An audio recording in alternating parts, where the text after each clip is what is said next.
172. A atividade da página 172 é falando sobre os sistemas morfoclimáticos, certo? Que nós temos aqui no Brasil. Primeiro, vocês viram quais são esses sistemas aqui. Nós vimos o Amazônico, da Mata Atlântica, vimos o do Cerrado, vimos das pradarias, vimos do Pantanal, entendeu? Vimos uma série de sistemas morfoclimáticos. Se vocês pegarem o livro de vocês e abrirem na página 172, vocês vão ver lá que foi marcada a página. Na página 172, a atividade 1, 2 e 3, para que respondessem à atividade. E está lá o seguinte, a primeira atividade que tem é: observe as regiões destacadas no mapa do Brasil e faça o que se pede. Aí está lá um mapinha e embaixo tem duas questões, A e B. Primeira questão: identifique os domínios morfoclimáticos característicos da região A e B. Pessoal, o domínio morfoclimático da letra A, que está lá no mapa, é o Cerrado, que fica localizado no centro do Brasil. O Cerrado, ele tem características próprias, que é justamente o que está ocorrendo na questão B dessa atividade. E a letra B no mapa representa qual domínio morfoclimático? A letra B representa as pradarias.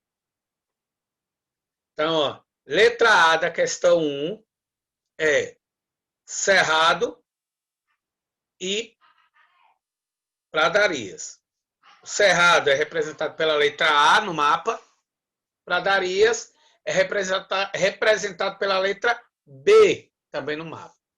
Agora vamos para o questionamento B dessa primeira questão. Nomeie e caracterize os biomas predominantes em cada um dos domínios em relação à fauna, ao solo e ao clima. Para responder essa parte, bastaria vocês irem lá, precisaria ler todo, não. Você ia lá,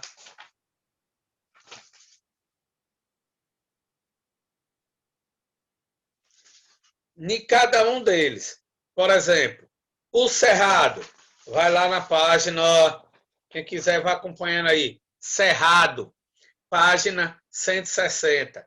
Quais são as características do Cerrado? Olha lá. Clima com verão chuvoso e inverno seco.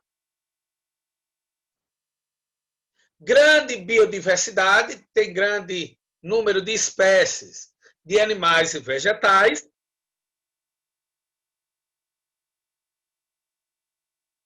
Com plantas adaptadas à falta de chuva. Ponto.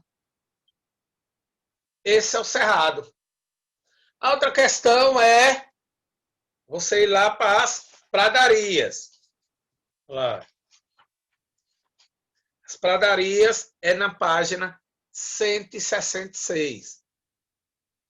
Você também vai olhar essa característica específica de clima, de vegetação e de biodiversidade, que está lá dizendo que pradarias, clima com temperatura amena, com as 4 estações bem definidas, solo fértil, vegetação formada de gramíneas e arbustos, e uma grande diversidade de animais, que é lógico, estão ameaçadas de extinção. Pronto. Está resolvido a questão número 1. Vamos lá para a questão número 2. Na questão número 2 tem um pequeno texto. Certo? Aí está lá. Ó.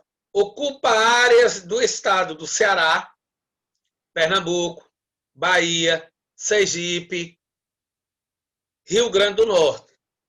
Sua vegetação é caracterizada por árvores pequenas, arbustos e muitos cactos. Na época das chuvas, a vegetação rebrota. Nele podemos encontrar o mandacaru e o juazeiro. A que bioma o texto se refere? A nossa caatinga. Aquilo que a gente vê lá no João Grande. Aquilo que a gente vê, pronto. Ali nos algodões tem mandacaru, cabeça de frade. Tem, é lógico, tem regiões aqui próximas da gente, como a região de Paulo Afonso, como a região do Raso da Catarina, que é bem mais seca. Ali é a caatinga braba. A gente aqui está no meio de uma transição. Mas nós estamos aqui próximo mesmo à caatinga. Então, a resposta da questão número 2 é caatinga. E a justificativa, né? Porque nessas áreas é onde encontramos esse tipo de vegetação. A caatinga, vocês podem ver aí. Não tem nada seco aqui em Andosti nesse período. Porém, lá para janeiro, quando as chuvas diminuem, dezembro a janeiro, a coisa começa a secar, que é uma característica da caatinga. Quando é o período chuvoso, ela está bem verde. Quando o período é seco, ela fica acinzentada. Olha ali aquela ladeira do entroncamento, como é que fica, como é que está e como é que fica depois. Vamos para a questão número 3, que é o enunciado. Em suas fases iniciais de vida, grande número de espécies marinhas visitam os manguezais. Isso acontece porque nesses ambientes ocorrem as condições a seguir, exceto, ou seja, qual é a questão que não ajuda? Exceto, aí tem letra A, B, C e D. Seria apenas marcar, dentre essas opções, aquela que não corresponde às características dos manguezais. Mas, para responder, você teria que ir nos ambientes aquáticos. Dá uma lidinha aqui nos manguezais e ver que é. Vou ler o primeiro parágrafo. O manguezal é um ecossistema alagadiço com solo de lama. É inundado 2 vezes ao dia durante as marés cheias e sofre grande influência das águas doces dos rios. A água nos manguezais é salobra, ou seja, menos salgada que as águas oceânicas e mais salgada que as águas dos rios, tendo baixo teor de gás oxigênio. Continuando. As árvores do manguezal geralmente são dotadas de adaptações que lhe permitem se fixar no solo mole desse ambiente. Além disso, algumas espécies possuem adaptações que possibilitam a sobrevivência no solo pobre em oxigênio. Nesses ambientes, há grande abundância de seres vivos. Muitas famílias que habitam a região litorânea, próxima aos manguezais, sobrevivem do extrativismo de animais desse ecossistema, como mariscos e caranguejos. Os troncos das árvores dos manguezais também são muitas vezes utilizados para a construção de casas, extração de lenha e carvão. Aí aqui tem as fotos. Tem as fotos do caranguejo na lama, tem esse guará, que é essa ave. Tem aqui uma foto do manguezal, certo? Que é um ambiente bem rico. Aí, qual é a pergunta? Qual dessas opções aqui não corresponde ao ambiente manguezal? Então, olha, letra A. A maré revolve o fundo lodoso, deixando suspensos nutrientes e matéria orgânica assimilável. Olha, a maré remove o fundo lodoso. O solo do manguezal é de lama. Então, essa está correta. Não precisa marcar. Você só vai marcar que é exceto a que não corresponde ao manguezal. Folhas, frutos e galhos que caem dos mangos constituem rica fonte de alimentos. Não tem árvores, não tem folhas, não tem insetos e animais e outros animais que se alimentam disso, então também não marca. As águas rasas e claras favorecem a penetração de luz. Como é que a água é clara num ambiente de lama? Não existe. Então, a resposta a marcar é a letra C. Porque aqui não corresponde ao ambiente dos manguezais, certo? Então, acabou essa correção da atividade em relação aos domínios morfoclimáticos ou sistemas, como vocês queiram falar, e vamos para outra atividade.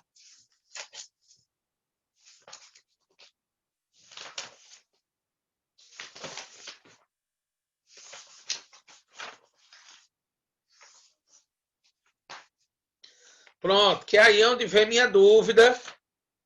E como vou ter que abrir o Google Sala novamente, eu vou passar essa atividade para vocês. Marque aí. Agora, pelo amor de Deus, amanhã, todos vocês que estão aqui agora, vou falar com os que estão aqui, me apresentem essa atividade feita. Como é que vocês vão fazer amanhã? No início da aula, eu vou pedir para que todo mundo levante o caderno para eu fazer um print. Depois, cada um vai enviar para mim individualmente. Vou agradecer muito se vocês repassarem isso, essas informações, para seus colegas que não estão na sala de bate-papo hoje. Então, vocês vão responder para amanhã a atividade, anota aí, a atividade da página 186. Se eu já passei essa atividade e alguém respondeu, tá tranquilo, pronto, é só apresentar amanhã. Mas é para a gente fazer as coisas agora como deve ser feito, certo? Então, marquem aí, página 186. A primeira, a segunda e a terceira questão. Primeira, segunda, terceira e quarta questão, viu, pessoal? Essas 4 questões vocês vão responder e amanhã vai levantar o caderno, eu vou fazer o print, depois vocês vão me mandar individual para eu anotar aqui na fichinha, viu? Fabinho, de que é essa atividade? Pessoal, vou falar aqui rapidinho. Essa atividade é sobre o nosso capítulo falando de ar. O capítulo começa na página 178, mas eu já debati com vocês questões desse conteúdo, né? Então, é o seguinte, fazer um resumozinho aqui breve. O ar. O ar, ele envolve a Terra e, na verdade, o ar não é um gás, é um conjunto de gases que envolve a Terra. Então, esse ar que a gente respira não é apenas um único gás, e sim um conjunto de gases. Essa atmosfera da Terra, ela não foi a mesma e não é ao longo da história do planeta Terra. Ela foi se alterando ao longo do tempo. Vocês viram quando a gente estava nas aulas presenciais que a atmosfera da Terra ela mudou muito, então mudou os gases. Basicamente, nós temos 3 tipos de gases na atmosfera. Temos o gás nitrogênio, que é o mais abundante. Temos o gás oxigênio, que é o que a gente aproveita para respirar. E temos outros gases, entre eles, um de grande importância, desculpem, porque regula a temperatura do planeta, é o gás carbônico. Certo? O gás nitrogênio, ele serve para neutralizar reações em algumas substâncias. Até, por exemplo, substâncias que correm risco de explodir, elas são envolvidas em casulos que tem dentro nitrogênio para deixar ela neutrazinha ali, não causar explosão. Se todo incêndio também utiliza gás carbônico, utiliza também nitrogênio. O gás oxigênio é lógico que é o que a gente respira. Né? E na nossa respiração, a gente libera gás carbônico. É um ciclo. E esse gás carbônico vai ser aproveitado pelas plantas para que elas façam o processo de fotossíntese, que é a sua alimentação. Viu?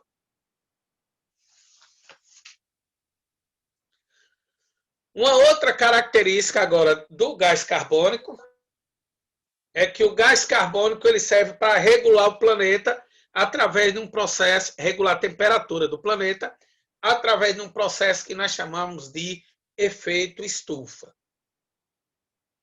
Certo? Então, o que determina a temperatura em cada região do planeta, a quantidade de gás carbônico, e ele é que ajuda a gente a ter no nosso planeta uma temperatura regular, permitindo a vida.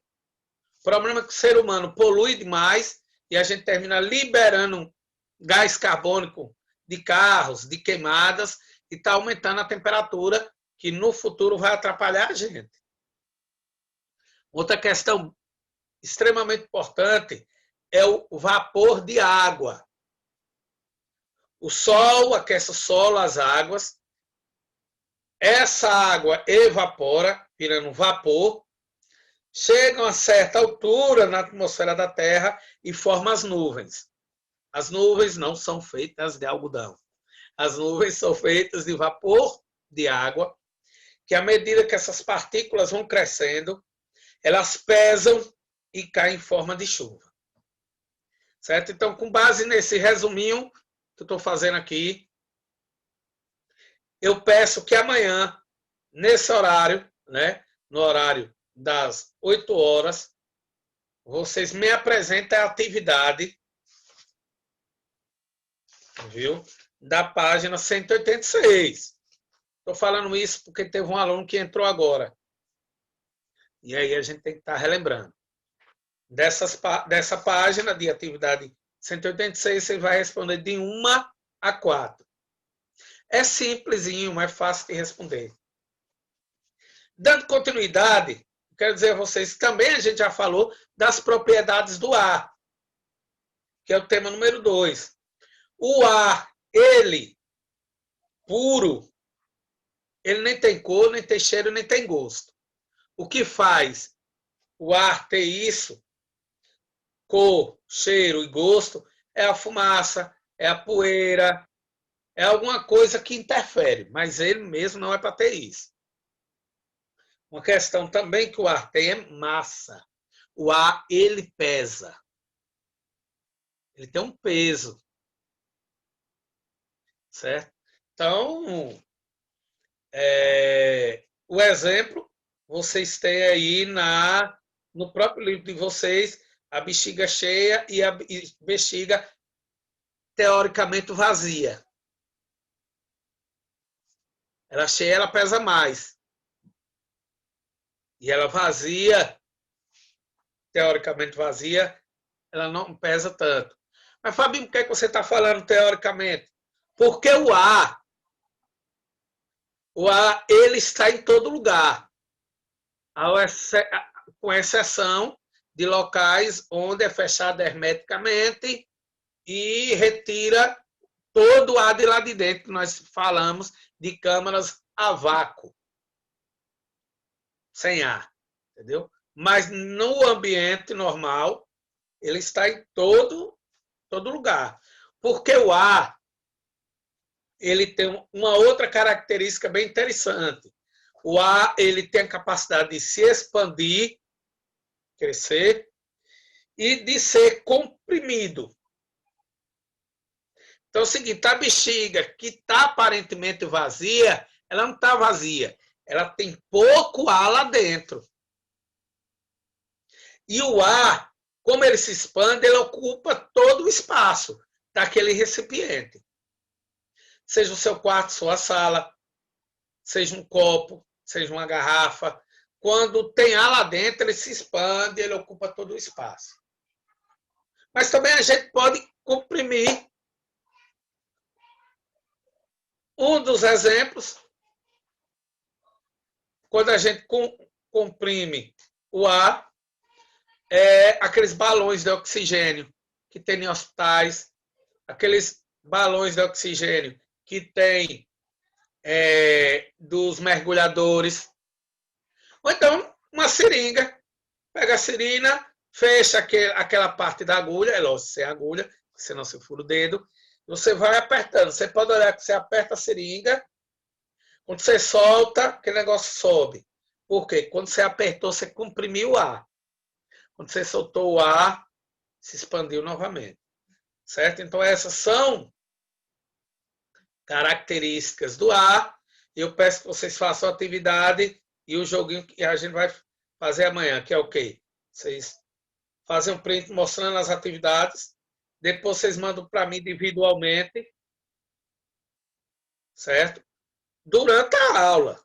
Eu vou dar uns 2 ou 3 minutos para você mandar e eu marcar aqui na ficha para a gente seguir a aula como realmente tem que seguir, certo? E essa aula vai ficar disponível no meu canal do YouTube.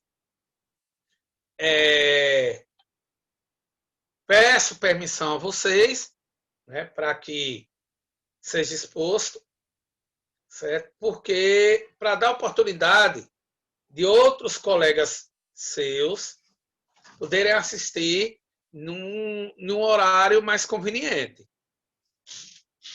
Viu? Então, para que vocês se preparem para a próxima aula, que eu acho que é Claudinei, vocês, né, estamos encerrando agora, viu? E até amanhã, nesse mesmo horário, viu? Agora é assim, vamos fazer o print, né? O famoso print.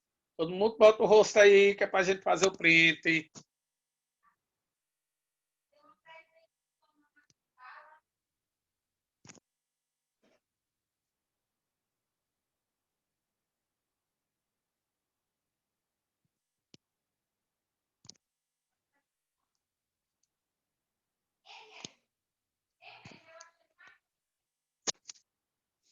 Então, valeu, pessoal, e muito obrigado.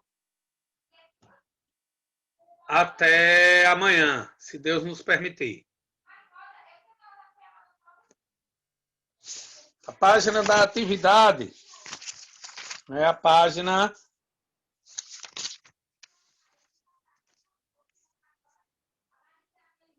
186. Vai responder a questão de 1 a 4.